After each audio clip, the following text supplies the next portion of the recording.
CGO কমপ্লেক্সে CBI অফিসে যাচ্ছি তাদের পরিষ্কার করতে, ঝাড়ু দিতে। সিবিআই এর যা ভূমিকা, রাজ্য পুলিশ, কলকাতা পুলিশের তাই ভূমিকা। এ হচ্ছে কেন্দ্রীয় সরকার রাজ্য সরকারের সেটিং। কলকাতা পুলিশ এবং সিবিআই তারা তাদের মধ্যে একটা বোঝাপড়া আছে। অবশ্যই আমাদেরও ধৈর্যের বাঁধ আস্তে আস্তে ভাঙছে, কিন্তু রাস্তা আমরা ছাড়বো না।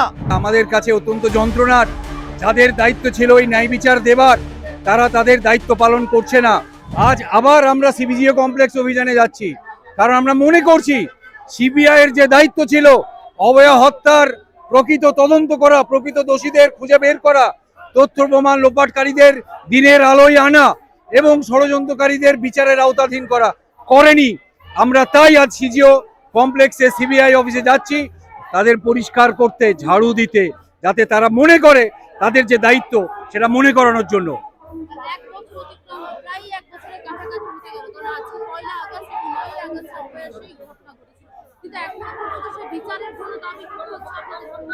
এটা অত্যন্ত দুর্ভাগ্যের, এটা আমাদের কাছে অত্যন্ত যন্ত্রণার।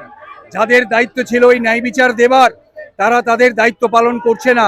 ন্যায় বিচারের প্রথম ধাপে তদন্ত, সেই তদন্ত প্রক্রিয়া যেভাবে চলেছে, তার মা বাবাকে দরজায় দরজায় ঘুরতে হচ্ছে তার মেয়ের হত্যার ষড়যন্ত্রকারীদের, প্রকৃত হত্যাকারীদের, ধর্ষণকারীদের খুঁজে বের করার জন্য। তাই আমাদের রাজ্যের সাধারণ মানুষ এবং আমাদেরও চিকিৎসকদের রাস্তায় নেমে বলতে হচ্ছে অভয়া হত্যার প্রকৃত তদন্ত করতে হবে। এবং সিবিআই, তুমি জেনে রাখো, তোমরা যদি এই কাজ না করো, মানুষ কিন্তু জেগে আছে।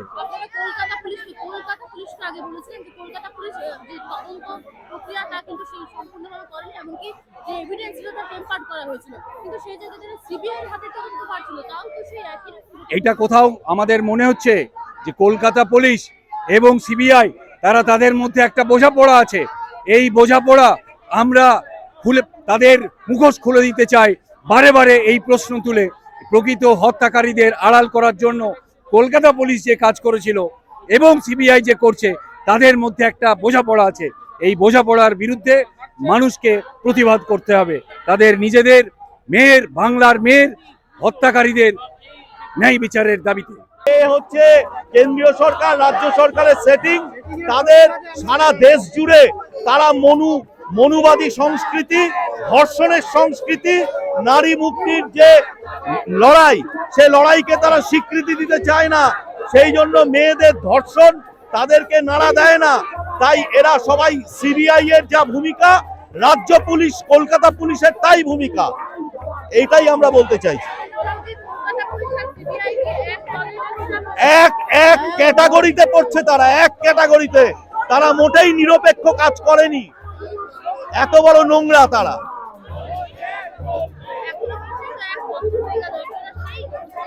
অবশ্যই আমাদেরও ধৈর্যের বাঁধ আস্তে আস্তে ভাঙছে, কিন্তু রাস্তা আমরা ছাড়বো না। রাস্তা ছাড়বো না, ছাড়বো না, ছাড়বো না। পরিষ্কার কথা, যা করবে করে নিক। সে পুলিশ, মিলিটারি, রাষ্ট্র আমাদের ওপর যে আক্রমণ নামিয়ে আনুক আনুক, কিন্তু আমরা কিছুতেই ছাড়বো না। হ্যাঁ, আমরা সিবিআই কে প্রথমে যখন কোর্ট রায় দিয়েছিল যে সিবিআই তদন্ত করার ব্যাপারে, প্রথম দিকে আশাবাদী ছিলাম, কিন্তু দেখলাম সবটাই সেটিং এ ভরা। কারণ যারা কেন্দ্র চালাচ্ছে, যারা রাজ্য চালাচ্ছে, দুটোই ধর্ষকদের একদম আতুর ঘর।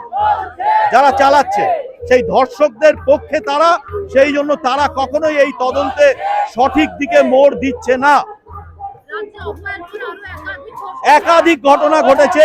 আমরা তমান্নার পর্যন্ত, তমান্নাকে যে বোমা মেরে তাকে ছিন্ন বিচ্ছিন্ন করে দেওয়া হলো, সেই বিষয়ে আমরা প্রতিবাদ জানাচ্ছি। জয়নগর, জয়গাঁও থেকে শুরু করে আরো বিভিন্ন জায়গা, হ্যাঁ, কসবা ল কলেজ, মানে এমন অবস্থা যে বাবা, যে যারা রাজ্য চালাচ্ছে, বাবা নিজের মেয়েকে ছাড়ছে না।